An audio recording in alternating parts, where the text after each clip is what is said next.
kayo dalawa, ilan lang kayo? Oh, di ba sir? Po. Para naman tayong magkakaano. Paano ako makakakilos yan kapag yung gano'n ng kasi ito na yung ito na kasi yung pinakamagandang solusyon. Ito na yung pinakamagandang solusyon talaga, Jinky. Sir, ganito naman, sir. What if kung hindi aayon si Ricky? Anong gagawin niyo po kay Ricky? Anong gagawin ni Bato kay Ricky? Anong gagawin ni Duterte kay Ricky? Wala po. Wala kaya nga po. Kaya nga, naman, sige naman, nakikiusap ako sa'yo. Naninikluhod ako yun, nakikiusap ako sa'yo. Ito na yung pinakamagandang solusyon. Sige na, Jinky. Ito na yung pinakamagandang solusyon. At sinasabi ko sa'yo, kung kinakailangan, mayat-maya, magpapamilya kami. Kahit ako mismo personally, basta maayos na lang muna natin ito. Mayat-maya, magpapamilya ako. Ako, sir, sinabi mo lang yan, sir. Sinabi mo lang po yan. Salita mo lang yan, version mo lang yan. Wala naman akong narinig na version ni Glenn Dumlao. Wala naman akong narinig na version ni Bato. Iyon lang po yan. Kasi madaling bawiin ang salita, sir, eh. Jinky, paano ba to? Oo. Paano ba to? Lahat-lahat na tayo, huwag na naman akong idamay. Kasi, sir, kung yan man lang ang mangyari, sir, ganito yan. Kung yan man lang po yung mangyari na hindi babawiin ni Bato, wala kaming choice, kundi isiwalat lahat-lahat. Bala ng patay kung patay. Total, ako, sir, taga Mindanao ako, sir, sanay ako sa patayan. Sa amin, harap-harapan, nagbabarilan. Wala lang. Kaya putok yan, wala yan sa amin, sir. Ano lang yan, ordinary lang yan sa amin. Harap-harapan, nagsusutukil, wala yan sa amin. Muslim area kami, sir, wala yan sa amin. Kaya sanay ako sa kung mamatay. Walang problema. At least namatay ka dahil nagsasabi ka ng totoo. Kaya ang hiningi ko lang sa'yo, sir, iparating mo dyan kay Bato, bawiin niya lahat yung sinabi niya in public. Biruin mo, kamag-anak namin sa ibang bansa, anong sinabi? Jinky, kidnapper pala yung asawa mo? Diba, sir? Kamag-anak namin sa US, sa Canada, sa Australia, kidnapper daw ba ang asawa ko? Diba, sir, ang sakit? Recidivist na pala sa pagkikidnap yung asawa mo eh. Drug addict pa eh. Huwag naman ganun, Jinky. Please naman. Kasi sir, ang iniintindi mo lang kasi yung side mo, sir eh. Yung iniintindi mo lang kasi yung sarili mong kapakanan. Hindi mo rin iniintindi yung sa amin. Kasi sir, bilang boss, bilang tatay ni Ricky, bilang padre de pamilya, kung anong ginawa ng anak mo, ipagtanggol mo yung anak mo. Kung papatayin yung anak mo, di dalawa na lang kayo mamatay.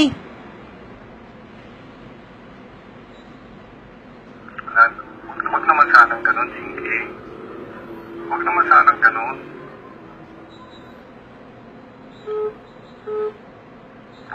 Hello? Po. Huwag naman sanang ganun, Jinky. Anong gagawin natin, sir? Kasi yun lang ang tanging solusyon para malaan namin kung ano ba ang ginagaranti nyo sa amin. Lalo na yan si Bato de la Rosa, na bawiin niya yung sinabi niya. Yun lang. Total, mahilig naman sila magbawi ng sinasabi eh. Kung ganito, Jinky, kung ganito. Po. Kung ganito, sasabihin ko na ako mismong nagpasama sa kanya. Hindi niya alam yun. Tapos yun ang nangyari yun. Nagsumbong niya sa akin. No, tapos nakapagtulungan na siya. Tapos itong lahat ng ito ay palabas. Pero actually, hindi naman siya kidnapper. Hindi naman siya kidnapper talaga. Nakita niya yung mga nangyari. Pero hindi siya talaga kidnapper. Anong participation niya, sir? Overseer? Tagabantay? Hindi, parang kasi Lookout? Hindi, dahil papaalis kami ng China, dahil kasi papaalis kami ng China, sige, sama ka lang doon para, kasi gusto nila makipag-join. Gusto nila makipag-join sa atin dahil kasi sila ko nakipag-usap sa amin yan. So, gusto makipag-join. So, dahil wala namang representative, sige, sama ka lang sa kanila doon, pero sila yung gagalaw. Yan yung po yung gusto nyong version, sir. Oo, At ni AKG Dumlao, Glenn. ako na ang magsasabi na ganun. Kagabi, yan ang gusto niyang mangyari. Sila ang nagsasabi sa AKG eh. Oo, paano kung, ito yung version, no? Kinausap kami noon ng mga yan, no? Dahil meron kang project, meron nga raw silang tinatrabaho, tapos aalis kami ng China, wala namang kasing representative. So, sabi ko, Ricky, sige nga, at para magkaroon ng representative doon, o na magiging papilya doon, kung mag-ooperate sila yung primary, nandoon ka lang nandoon ka lang sa may, paligid, magiging observer ka lang, kasi sila yung main.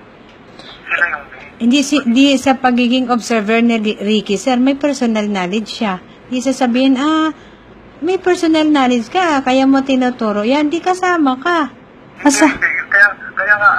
Kaya nga magiging depend, Ricky. Kaya ako nandito kasi inutusan ako ni Kanyang Dumlao ng SIU dahil nakikipag-join sa akin yan. Hindi ko alam na gano'n ang gagawin nila. Kaya ako sinasabi, hindi ako kita, pero wala ako doon. Kasi nga, talaga namang, although nga na gano'n, nung nakikita ko na nagkikidnapan sila, gano'n pala yung kanilang trabaho. Hindi ko alam yun, wala ako. Kaya umalis ako doon sa may na yun. Sila lahat ang gumawa, sila yung pumatay, sila yung nagtakaw. Sino nagkuha ng ransom, sir? Sila na din ang kumuha ng ransom. Si Ricky, wala kasi nasa sa ospital si Ricky. Sa ospital. Oo, na ospital. Hindi naman magsisinungaling yung ospital, sir. Yes, Opo. Hindi din magsisinungaling yung court na nag-testify sa court. Hindi din magsisinungaling yung instruction mo na, Ricky, maghanap ka ng bahay para pag-uwi namin ng China, may matutuluyan kami. Yes, oo. Kasi oo nga, oo. Actually, yung paghahanap nyo ng bahay, ako pa nga sana ang magbabayad eh. Dahil wala naman kayong pera, wala naman pera yung EIDG. Imagine mo, magkano ang rental doon? 75,000. O, 1 month advance, 2 months deposit. Sabi ni Ricky, pa-prepare mo nga yung 150,000 dyan kasi may babayaran lang kaming rental ng bahay. Ang mahal kasi. O, actually, naka-prepare na noon, sir, yung pambayad ko doon sa bahay na yon. Kasi sinabi ni Ricky sa akin. Tapos all the while, gano'n nangyari, kidnapper siya. Naghahanap lang naman siya ng bahay with your instruction. Kaya nga, diba? So, ganun ang pinakamagandang ganun.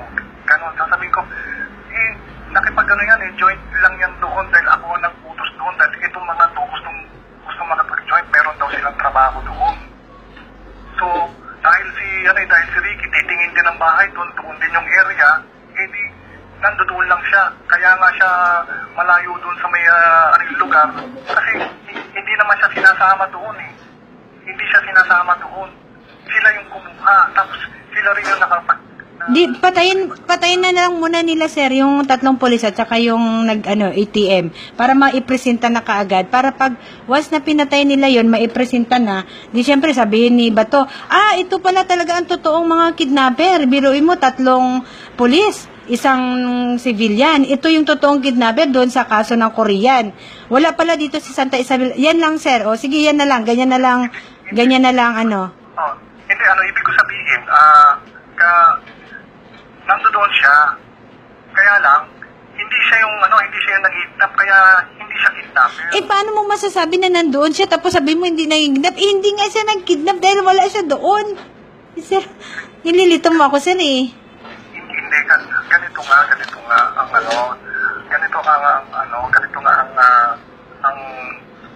mangyayari. Kasi nga, di ba, ganito nga ang mangyayari is kahit na doon sa may sinasabi ni Ricky na wala siya doon, no, at pinalabas niya na sa may media, ang sasabihin natin is sinabi ni Ricky yon kasi para mahuli yung mga tunay na salarin, no. Ang actually na nangyari is inutusan siya doon kasi gusto makipag-joint operation ng mga yan, no. Nandoon siya pero hindi siya ang kidnapper. Hindi siya ang kidnapper at hindi rin siya ang nag-ransom. Kaya ang sumisenyas yung nandoon sa likod na sasakyan at si Ricky umalis na.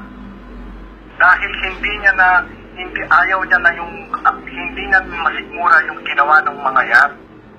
Kaya ngayon, ang nangyayari, trinet siya, no? Trinet siya dahil sa meron siyang threat, no?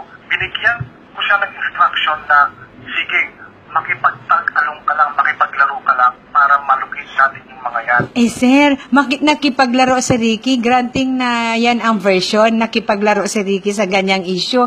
Eh damaging na sir eh. Biro mo pagkatao mo, dinamage na in public. Tapos nakipaglaro lang pala yon. Tapos sasabihin, ay nakipaglaro lang pala ang ano natin. Hindi Jinky, kasi kumbaga, kinakailangan niya, necessary, at saka yung intelligence, at saka sa security niya, kasi may threat na siya. So, yun ngayon, ang magpapatunay na, kinakailangan niya gawin yun kasi meron na siyang threat, tapos meron na siyang coordination. So, lahat ng ginagawa niya is kabutihan. Lahat ng ginagawa niya, from the very beginning, kabutihan. Yun ang lahat ng ginagawa niya kabutihan. In fact, hindi nga makuhuli ang mga yan kung hindi dahil sa kanya. Dahil siya ang nagsabi, Sir, hindi ko alam na gano'n ang gagawin nila. Nakita ko na gano'n ang nila, ginawa nila, kaya umalis na ako. Nakita, sabi ni Ricky, nakita ko na ginawa nila, pinatay nila, o inano nila ni Mana, inano nila ni Layog, at saka yung isang pulis. Umalis na ako. Eh, ano kasi pulis ka, ba't hindi ka kaagad report? Hindi, ganito ang gagawin, ganito nga ang dahil nga natakot, nag-report siya kaagad sa akin. Eh, ba't hindi mo naman ginawan kaagad ng action kung nag-report si Ricky para ma-pacify na kaagad yung criminal na yon, yung nag-kidnap, yung nag-ransom? Kaya nga dahil kasi wala pa ako. Diba? Wala pa ako kasi nasa China pa ako. Eh, ikaw lang naman yung wala, sir. Eh, andyan naman yung boss mo. Hindi kasi nga, diba, natakot ka nga Dahil natakot ka nga, gano'n ang ginawa. Akala mo, dokumento ka. Diba yung sinasabi ni Glenn? Akala ko, akala ko dokumento ka. Kumbaga ganito ang nangyari. Hindi niya nakita na pinatay. Nakita niya na kinuha. Okay. Tapos umalis na sila. Tapos, akala niya dokumento ka. Yun yung kunwaring version na sasabihin ni Ricky na akala ko, bigla na lang ako umalis, akala ko, nila, idodokumentahan, yung pala pinatay nila. Yun ang kunwaring sabihin ni Ricky. Yes, oo. Hindi ko alam na hanggang sa nalaman ko na lang na nawala na pala yung tao, meron ng isyong ganyan. Tapos, itong mga to, dahil sa hindi ako nakikiayon sa kanila, ako ngayon ang dinidiin. Yan, gano'n. Ako ngayon ang dinidiin ng mga yan. Kaya ngayon, hindi ko ngayon alam kung sino ngayon ang pagkakatiwalaan ko. Ganun ang nangyari. Paano kang sir, paano pagsasabihin nila, ilang taon ka na sa serbisyo sa Santa Isabel? 20 years po. Anong nature ng trabaho mo? Operatiba po. Operatiba ka pala Bakit nung kinikidnap yung isang tao na kasamaan mong pulis? Bakit natatakot ka mag-report sa superior mo? Bakit ka hindi ka agad nag-report? Kasi meron silang sinabi sa akin na ipapalo ang operation pa to. Bakit? Mali sir kasi kung ikaw ay antigong pulis at operatiba ka, hindi ka matatakot. Hindi kasi pasok na pasok sasabihin niya ganito, ito yung sasabihin niya. Akala ko po, dodokumentuhin na nila. Tapos, sabi sa akin, dadalhin na nila doon sa may opisina. Tapos, i-TTI pa nila, ita-tactical interrogation. Yung boss, salita yung thinking ng isang operatiba. Oo nga, sasabihin naman ng korte, sir, puro ka akala maraming namamatay sa akala. Ang akala, walang basihan ng akala. Thinking, hindi na tayo aabot doon sa may korte. Kaya, yan pala sa may prosecution, tutulungan na namin siya. Hindi na yun aabot sa korte. Sige sir, i-kontakin ko ng todo, ikumbinsihin ko si Ricky ng ganyang suggestion nyo na scenario para maano na rin. Paano yan sir? Pag namatay na yung pag pinatay na ng EKJ, ng operatiba nyo yung si Mana at si Layog at saka yung isang pulis at saka yung nag-withdraw sa ATM, di bulagta na. Nung nabulagta na, imimidya na yan, sasabihin, ito na yung totoong kidnapper. Ito na yung nag-kidnap sa Koreano. Di, solve na yung case, burado na. Na si Santa Isabel dito, wala nang kasalanan. Dahil hindi naman siya kasali doon. Ganon ang mangyayari, sir. Oo. Sige po. Oo, gano'n ang